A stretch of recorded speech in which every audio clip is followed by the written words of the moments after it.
2011 தனுஷ் நடித்த மாப்பிள்ளை படம் மூலம் தமிழுக்கு வந்தவர் தான் அன்சிகா. அதே ஆண்டுல பிரபுதேவா இயக்கிய எங்கேயும் காதல் படத்துல ஜெயம் ரவிக்கு ஜோடியா நடித்திருந்தாரு. அந்த படத்துல அவங்களோட ஆக்டிங் ரொம்ப நல்லா இருந்துச்சு. அதுக்கடுத்து தெலுங்குல அவ்வப்போது ஒரு படங்கள் நடிச்சுட்டு வந்தாலும் தமிழுக்கு தான் முக்கியத்துவம் கொடுப்பேன் அப்படின்னு சொல்லிட்டு தமிழ்ல தாங்க நிறைய படம் நடிச்சாரு. அந்த வகையில விஜய், சூர்யா, சிம்பு, தனுஷ், ஜெயம் ரவி, ஆர்யா என பல முன்னணி நடிகர்கள் கூட நடித்தவர். தற்போது ஜெயம் ரவி கூட போகம் படத்துல நடிச்சு வந்துட்டு இருக்காரு. அந்த படம் கூட முடிஞ்சிடுச்சு. இப்ப சமீபத்துல அந்த படத்தை எப்ப ரிலீஸ் பண்ணுவோம் அப்படின்னு சொல்லிட்டு ரிலீஸ் இதெல்லாம் விட்டாங்க. ட்ரைலர் எல்லாம் பயங்கரமா இருக்கு. அந்த படத்தை அரவிந்த் சாமி கூட நடிச்சிருக்காருங்க. நீங்க எல்லாம் ட்ரைலர் பார்த்திருப்பீங்கன்னு நினைக்கிறேன். அந்த படத்தை பிரபுதேவா தயாரிச்சிருக்காரு.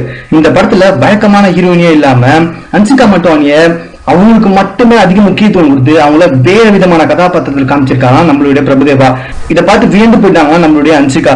இந்த படத்தை தயாரித்துள்ள பிரபுதேவா பார்க்கையில எனக்கு பயங்கர ஆச்சரியமா இருக்கு. காரணம், எங்கேயும் படத்துல நான் அவரை எப்படி பார்த்தனோ அதே எனர்ஜிட்டி கொஞ்சம் கூட குறையாம அப்படியே இருக்காரு. அது மட்டும் இல்ல, இந்தியில வேற ரொம்ப பிஸியா வந்துட்டு இருக்காருங்க.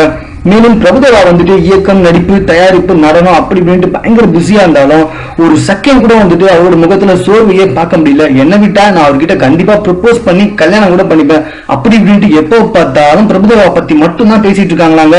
இதே கோடம்பாக்கத்துல மிகப்பெரிய சர்ச்சையா வந்துட்டு இருக்கான்.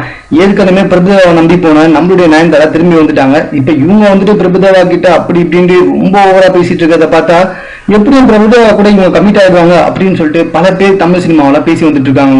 மேலும் இது போன்ற சினிமா தொடர்பான செய்திகளை உடனுக்குடன் தெரிந்து கொள்ள எங்களுடைய சேனலை சப்ஸ்கிரைப் பண்ணுங்க. இந்த வீடியோ பிடிச்சிருந்தா லைக் பண்ணுங்க. உங்களுடைய கமெண்ட்ஸ் எதுவும் பரவாயில்ல, எங்க கூட ஷேர் பண்ணிக்கோங்க. தேங்க்யூ.